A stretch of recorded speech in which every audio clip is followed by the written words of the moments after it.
নমস্কার বন্ধুরা, Surajit food and ব্লকে আপনাদের সকলকে জানাই স্বাগত।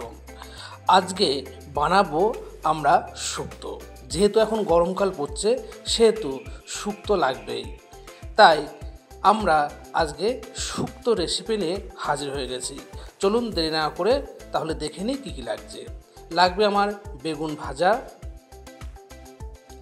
এখানে ডাঁটা ভাজা, সিম ভাজা, কাঁচকলা ভাজা, পেঁপে ভাজা, গাজর ভাজা, মিষ্টি আলু ভাজা, উচ্ছে ভাজা, কলাই ডালের বড়ি, আদা ও জিরে বাটা, পোস্ত বাটা, দুধ, টমেটো বাটা, শুকনো লঙ্কা, তেজপাতা, রাঁধুনি ও পাঁচফোড়ন, লবণ ও লঙ্কা গুঁড়ো, ঘি, সর্ষের তেল, পাঁচফোড়ন ও রাঁধুনি গুঁড়ো, চিনি।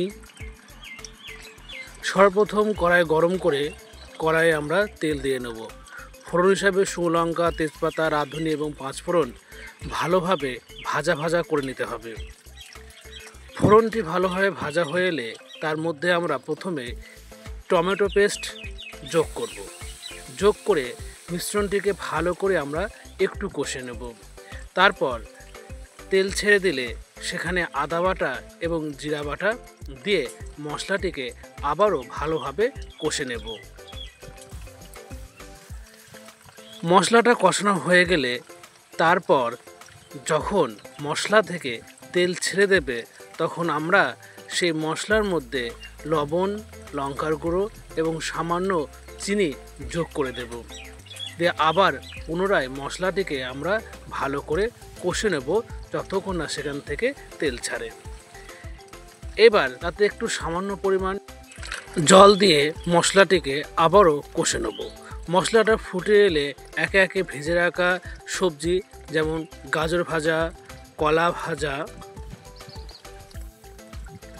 পেঁপে ভাজা দিয়ে একটু ভালো করে নেড়ে নেব।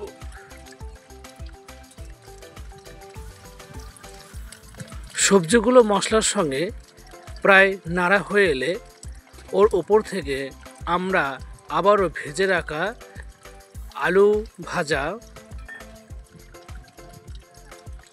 মিষ্টি আলু ভাজা,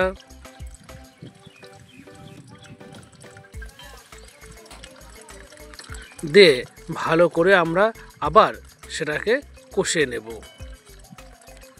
তারপর আমরা বড়ি ভাজা যোগ করে দেব।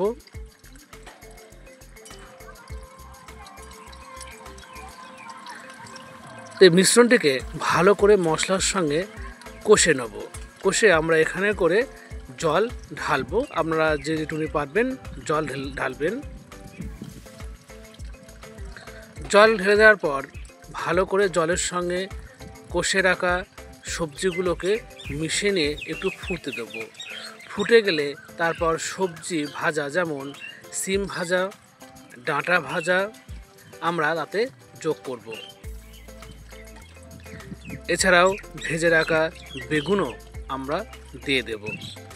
এবার সবগুলিকে একবার ভালো করে নেড়ে নেব। তারপর ওপর থেকে পোস্ত বাটা দিয়ে আবারও একটু আমরা নেড়ে নেব এবং একটু দুধও আমরা যোগ করে নেব।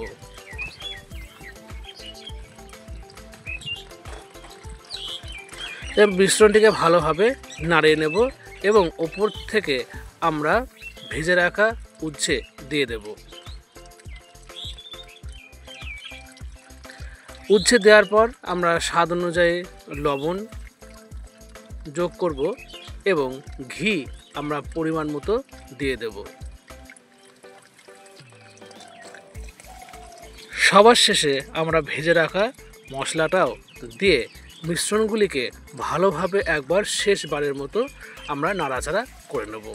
যাক, আমাদের গরম গরম শুক্তো রেডি হয়ে গেছে এবং গরম ভাতের সঙ্গে বেশ জমে যাবে। এবার আমরা একটা পরিবেশন করব। পরিবেশনের জন্য আমরা একটি বাটিতে অল্প অল্প করে নিয়ে নিচ্ছি। আমার ভিডিওটি কেমন লাগলো অবশ্যই আপনারা কিন্তু কমেন্ট বক্সে জানাবেন এবং বাড়িতে একবার হলেও এই শুক্তোটি ট্রাই করবেন। এবং লাইক, কমেন্ট ও শেয়ার করে পাশে থাকবেন। আপনাদের একটা লাইক আমাকে আরও ভালো ভালো ভিডিও করতে সাহায্য করবে।